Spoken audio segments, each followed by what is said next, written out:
Esse é o nosso Tudo Posso, sou revista eletrônica de todas as tardes. Eu tô aqui agora com a Sarinha, estrela do nosso programa de hoje, né? Posso dizer assim. Essa corujinha tem quanto tempo, Edris? É isso? Ela tem 1 ano. Tá certo. O Edris Um ano Queiroz de está com a vida. gente aqui, biólogo.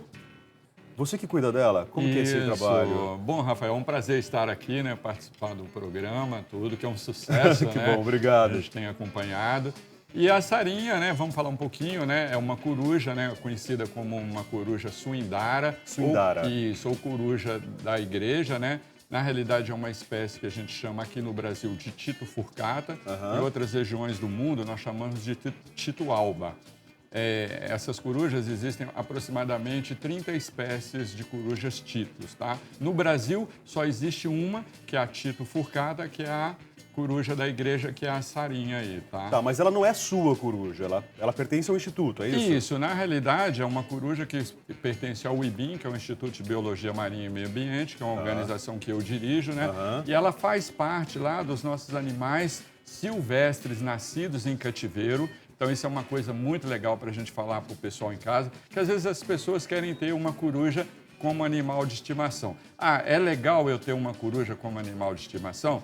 A gente tem que ter muito cuidado, né? E a gente precisa pensar bastante se realmente vale a pena. É isso que a gente vai discutir a partir de agora aqui com o Edris. Aliás, me diz uma coisa, ela lembra muito a coruja do Harry Potter. Isso, Não é? é um Vamos ficar de parente, frente tá? ali, é o parente? Uma Deixa eu ver. coruja, Você é vai ficar uma olhando pra parente, quem? né, da coruja das neves, né? A coruja da neve, ela tem uma coloração mais branca, né, por causa do ambiente que ela vive, para se proteger dos predadores, né? E a Sarinha já tem essa coloração mais amarelada, mais amarronzada, porque é uma coruja que vive em regiões de Mata Atlântica, né? Então é uma coruja que precisa se proteger. Então ela é parecida com as árvores, né? A cor das árvores. Por Então que é ela fica fazendo esse uma movimento camuflagem. com o pescoço, esse vai e vem? Então, isso é uma coisa muito legal. As pessoas, às vezes, a gente fala, as corujas não enxergam bem. Tem gente que acha que coruja não enxergam bem. Ou tem pessoas que acham que a coruja enxerga muito bem. Então, na realidade, o que a gente precisa pensar assim, as corujas enxergam bem? Elas enxergam bem de longe, tá? De perto, elas não têm muita boa visão. No caso dela balançar a cabeça para lá e para cá, ela está tentando ampliar o campo de visão dela. Se a gente perceber, os olhos das corujas são fixos, né? Então, ele não movimenta igual os nossos olhos, eles são fixos. Então, esse movimento que ela faz com a cabeça é para ampliar a visão dela e ela enxerga tridimensional. Então, é uma característica muito legal Justamente dela. para ampliar, então, o campo de visão. Para ampliar o justamente campo por de isso. visão, Tá. isso. Eu já ouvi dizer que coruja enxerga melhor à noite. Isso é mito ou é verdade? É verdade. É verdade? Né? Apesar, no caso da coruja suindara, no caso da Sarinha, caçar também às vezes durante os dias, mas elas têm preferências durante a noite, tá? Então elas enxergam super bem. Só para a gente ter uma ideia assim, as corujas, né, em comparação ao ser humano, elas enxergam 100 vezes mais do que um ser humano. Entendi. Né? E à noite, então, bem mais. Só que, assim, ela não usa só a visão para caçar. Tá? Como não? Então, elas também escutam muito bem, né? Se você perceber aqui em volta, né, do rostinho da Sarinha, igual está mostrando aí, né? Elas têm várias penas, micropenas, né? E essas penas têm uma função de absorver o barulho do som e manda para o ouvido. Então, até 10 metros de distância, ela consegue perceber um roedor ali no chão ou uma presa. Então, ela consegue caçar também com a audição, né? Então, elas têm os dois sentidos bem apurados. Já que você falou sobre roedor, a alimentação dela, então, o que é? Então, vamos pensar assim. Ai. Na natureza, né? Eu até trouxe aqui para a gente estar mostrando para o pessoal em casa. Às vezes as pessoas encontram, né? Nós chamamos de pelotas, né? As pessoas encontram isso e tal e perguntam, nossa, mas o que é isso e tal? O que acontece com as corujas? Geralmente, quando elas se alimentam de pequenos roedores, de outros vertebrados, ela vai absorver só a quantidade de cálcio necessário. Então, por exemplo, quando a Sarinha engole um roedor, um camundongo pequeno, ela engole ele inteiro, né? Aí existe um processo ali no estômago, tá? Ela vai tirar o que é necessário para ela e depois ela vai devolver E nessa forma Ela aqui, regurgita ela isso? regurgita isso, tá? Não é as fezes, tá? Tá. É o alimento que foi processado lá dentro do estômago. Então, se ela comer um roedor, aqui a gente tem pelo, tem ossos, tudo. Depois, em laboratório, nós abrimos isso e separamos e conseguimos, às vezes, montar um esqueleto. O que era de osso e Você cálcio. consegue montar um esqueleto A gente com o que consegue tem montar dentro? um esqueleto com o que tem aqui dentro. Tá? É muito legal isso. Isso os alunos aprendem lá no Instituto na parte de osteomontagem, né? Que é um estudo dos ossos que nós fazemos. E aqui tem um animal quase que inteiro. O que tinha de cálcio nos ossos, ela absorve e aí ela não devolve. Aquilo é digerido pelo estômago dela, tudo, e ela absorve aquele cálcio e realiza as funções dela. O restante, ela devolve e é regurgitado nessa forma de pelotas. No caso da Sara, então, a alimentação dela é camundongos. Então, em cativeiro, a gente tem que pensar assim, o animal precisa de comer várias coisas. Então, às vezes, a pessoa quer ter uma coruja como alimento, né? Aí, a gente tem Deixa a eu mostrar foto, na imagem ó, aí que vocês estão vendo. Essa é a reconstituição, então, do esqueleto, do esqueleto de um camundongo de que foi estava tirado... dentro de uma pelota dessa. Olha isso. Né? Olha gente. como fica, né? Ali, claro, está faltando alguns ossos, porque ela absorveu, né, e pegou os nutrientes desses ossos que ela precisava para ter a sua vida aí bem saudável. Agora, o que a gente precisa pensar assim, Rafael, na natureza, as corujas se alimentam de quase tudo. Elas comem insetos, pequenos vertebrados, pequenos anfíbios, lagartos, serpentes, né? Tá? Então, elas comem de tudo. Em cativeiro, quando você compra uma coruja e quer ter ela como animal de estimação, você precisa pensar o que eu vou dar. No caso da Sarinha, ela tem uma alimentação variada. Então, ela come filé mignon, né, bifinhos de filé mignon, bifes de frango, ela come codornas, né, e roedores também, que é o maior problema para quem tem esse animal. Passa bem, hein, Sarinha? Passa muito bem. Então, os roedores são parte fundamentais da dieta desse animal. Ela precisa se alimentar de roedores, que é da onde ela vai absorver o cálcio. Quanto tá? tempo vive uma coruja como a Sara?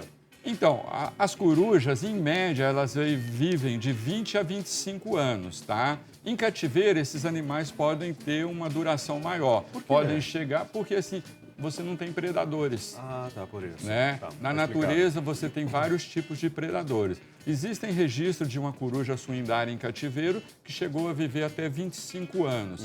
Agora, existem outras corujas maiores que podem chegar a viver até 60 anos de idade. Tá? Então, se você vai ter um bicho desse, você precisa pensar que você vai ter um animal por um bom, longo tempo aí. Exige cuidados muito sérios em relação a eles. Tá. Aliás, então, para eu ter uma coruja, um bicho como esse na minha casa, o que eu preciso?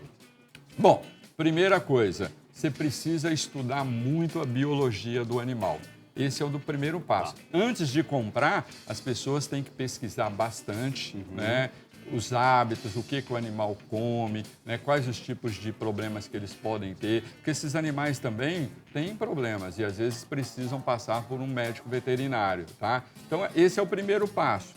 O mais importante de todos, Rafael, é a pessoa, primeira coisa, eu quero ter uma coruja, é procurar um criadouro legalizado pelo IBAMA. É proibido ter animais silvestres nascidos na natureza, tá? As pessoas não podem ter esses bichos como animal de Tá, estimação. vai fazer um passeio, encontrou uma ave caída, nada de pegar e levar para casa, de forma alguma. Nossa, você falou uma coisa super legal em relação às aves, corujas, outros passarinhos e tal. O que acontece? Às vezes a pessoa está passeando num parque, está passeando por um bosque, ela encontra um passarinho caído. O que ela faz?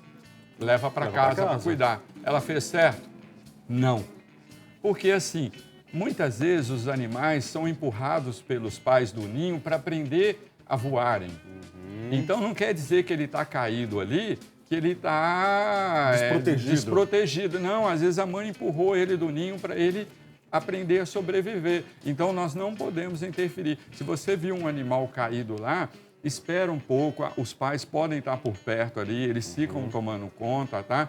Só em último caso, que você viu que a mãe não veio resgatá-lo nem nada tal, aí a gente toma as providências de levar para um centro de recuperação, tá? Mas encontrei um animal, eu não posso levar para casa, um animal silvestre. Eu não posso ficar com esse animal em casa, eu estou cometendo um crime ambiental. Se você for parado pela polícia ou por um órgão competente, você pode responder a um processo por tráfico de animal silvestre. Então, eu quero ter um animal desse como animal de estimação, eu posso? Pode. Dá trabalho? Dá. Né? Manter um animal desse em apartamento é legal? Não é legal, Rafael. Precisa de espaço. Precisa de espaço, elas precisam voar, né? Você tem que levar ela para passear todos os dias numa área, treinar, fazer ela voar, porque senão as asas podem atrofiar e o animal apresentar problemas, né, médico-veterinários. Então a gente tem que ter muito cuidado. Tem gente que tem ave em casa, acho que no caso de arara e até papagaio, que acaba cortando as asas desses animais para eles não voarem. No caso da coruja? Não, da coruja não. A coruja a gente nunca pode cortar as asas Mas dela. esse cortar as asas do papagaio e da arara é legal? Então, desde que isso seja feito por uma pessoa competente, por um médico veterinário, por um biólogo ou por um zootecnista especializados, não tem problema nenhum. Porque cortar as asas, a gente pode mutilar o animal. Então, tem que ser uma pessoa especializada para fazer isso. Não é qualquer pessoa, tá? Porque às vezes você pode cortar no local errado, ocorrer um vazamento de sangue e provocar uma hemorragia no animal, tá? Agora, isso se faz às vezes para animais nascidos em cativeiro, para você não correr o risco do animal voar embora e acabar morrendo, né? A coruja em si, ela precisa voar. Precisa. A sarinha voa. A sarinha voa. Todo dia lá no Instituto nós fazemos um passeio com ela, né? Então ela voa aí aproximadamente por 1 hora, né? Claro que a gente usa um cordão, né? Porque nós estamos lá numa área de Mata Atlântica preservada, né? Tem muitas presas, então ela poderia voar para a mata então ela está sempre presa, como é uma forma de resgatá-la. Que é uma forma de resgatar. Existem treinamentos que você consegue condicionar o animal a ele voar só nessa área. Não é o nosso caso que nós fazemos lá. Isso é feito porque, assim, às vezes as corujas, gaviões e outras aves de rapinas, aqui no Brasil, elas são treinadas para fazer controle de pragas urbanas. Então, a gente tem muito isso em aeroportos. Então, em vez de matar os animais, se usa as aves de rapina para fazer esse controle. Então, às vezes, quando um avião vai decolar, então tem muitos pombos e outros animais ali nas áreas onde os aviões decolam. Então, o pessoal solta coruja, solta falcões, soltam gaviões, para eles espantarem esses animais e fazerem um controle dessas pragas ali nesse momento, tá? Pedro, uma vez que eu tenho um animal desse em casa, legalizado, tá com a anilha, o IBAMA sabe muito bem, o animal morreu. Que procedimento que eu devo fazer? O que eu devo cumprir?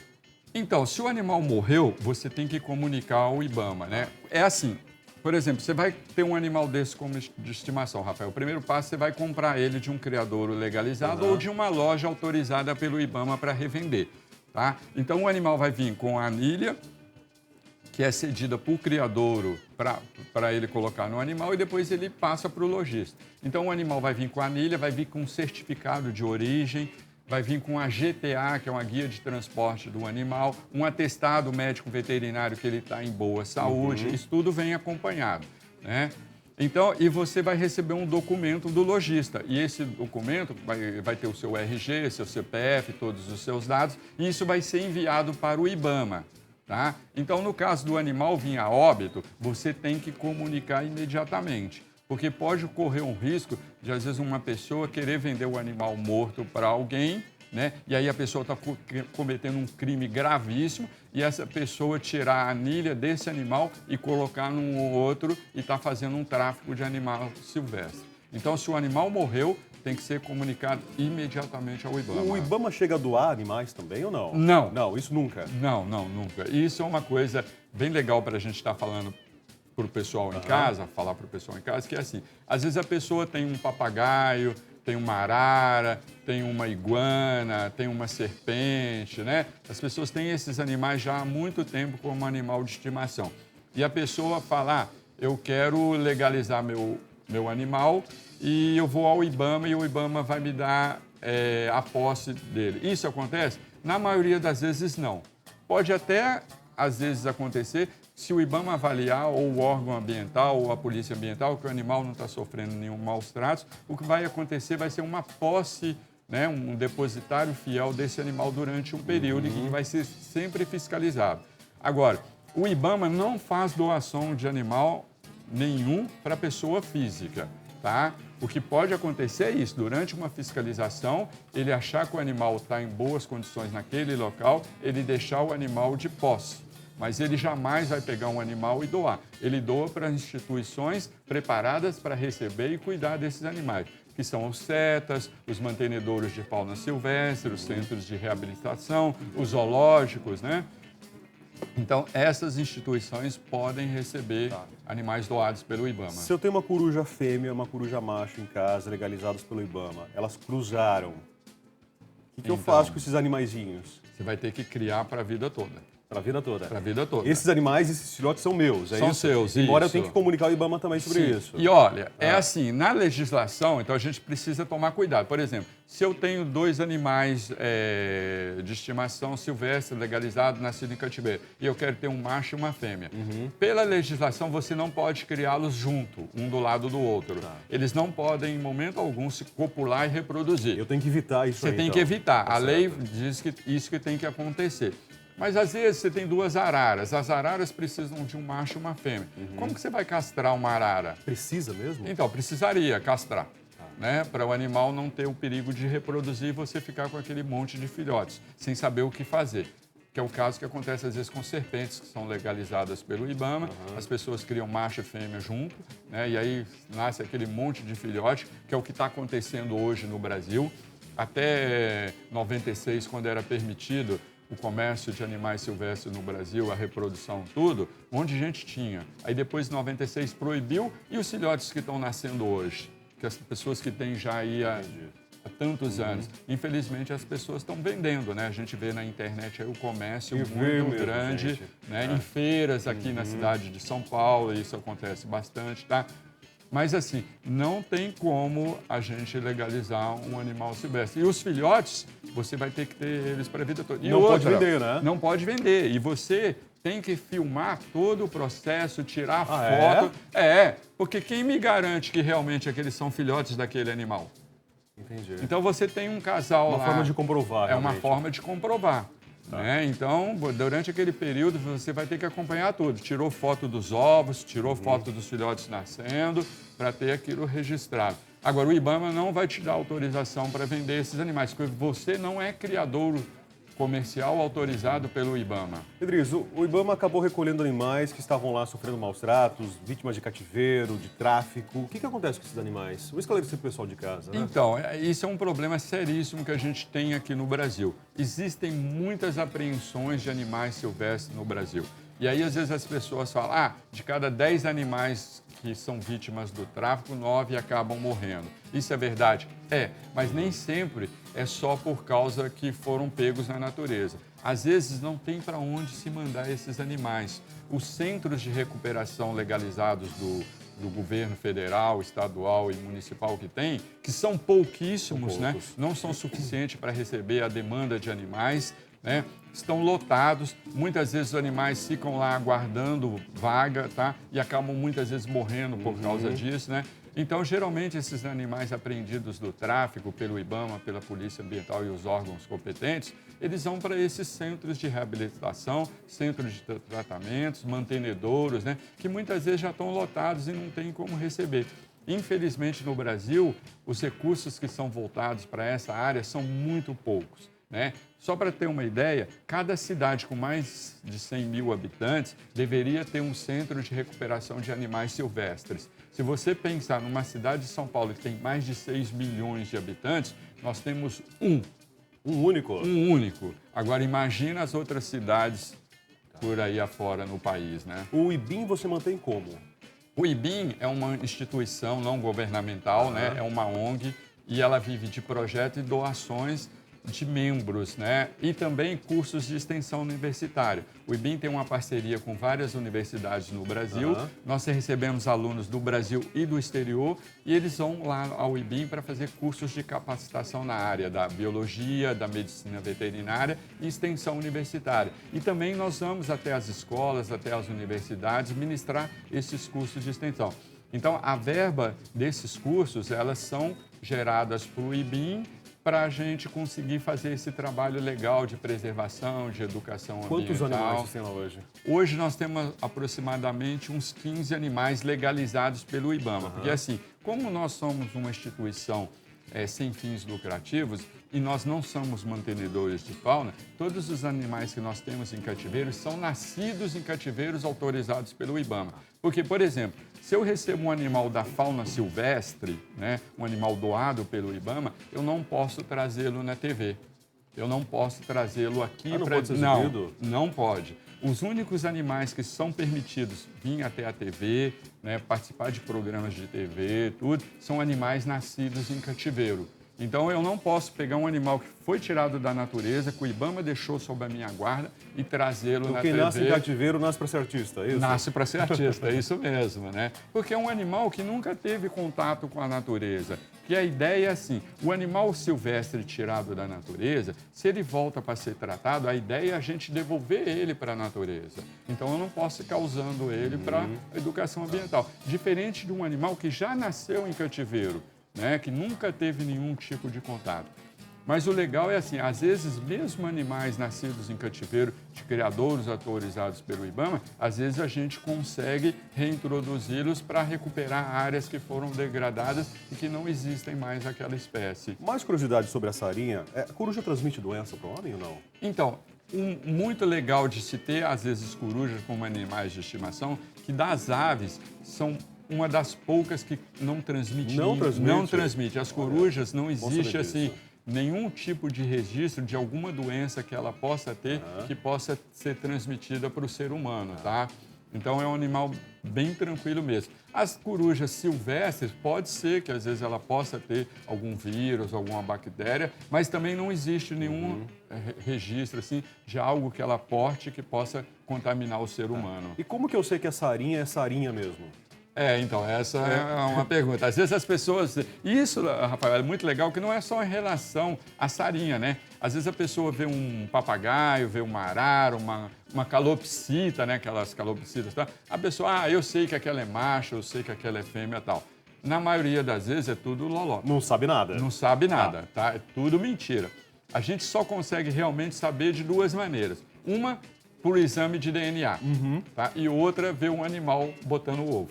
Né? A fêmea botando os ovos. Então tem que fazer a sexagem mesmo. Tem que fazer a sexagem. A não ser que você já tenha um animal há muito tempo, então existe assim um dimorfismo aparente, você não consegue ver. Nas corujas, no caso da sarinha, a fêmea é maior do que o macho. Mas você precisa ter um macho para fazer a comparação. Tá certo. Né? Só para você ter uma ideia, eu tenho um Loris, que é um papagaio vermelho que veio da Ilha Bornéu. Eu estou com ele há 7 anos. E quando nós recebemos ele, que nós compramos, o criadouro não mandou a sexagem, mas eu coloquei o nome de Rodolfa. E agora, depois de 7 anos, ela está botando.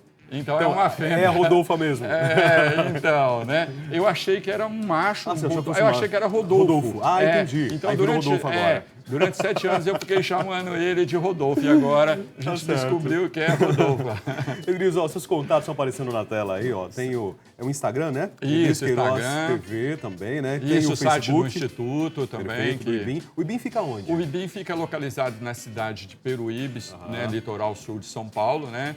Então, nós temos uma área muito legal lá, são 58 mil metros quadrados. Pode visitar, as pessoas é só entrar em contato. Nós desenvolvemos projetos lá de pesquisa com tubarões e com tartarugas marinhas, né? Então, só para ter uma ideia, Peruíbe é uma das áreas de berçários de tubarões. Então, a gente encontra várias espécies de tubarões em Peruíbe. E também uma área de alimentação das tartarugas marinhas. Conhecer o IBIM, então. Vai ser um maior prazer recebê-lo lá. Edriz, muito obrigado. Eu valeu pela agradeço. presença. Sarinha, você ficou tão comportada no final aqui, né? Tão bonitinha. Obrigado pela sua presença, que você ajuda a educar muitas crianças, muito profissionais, né?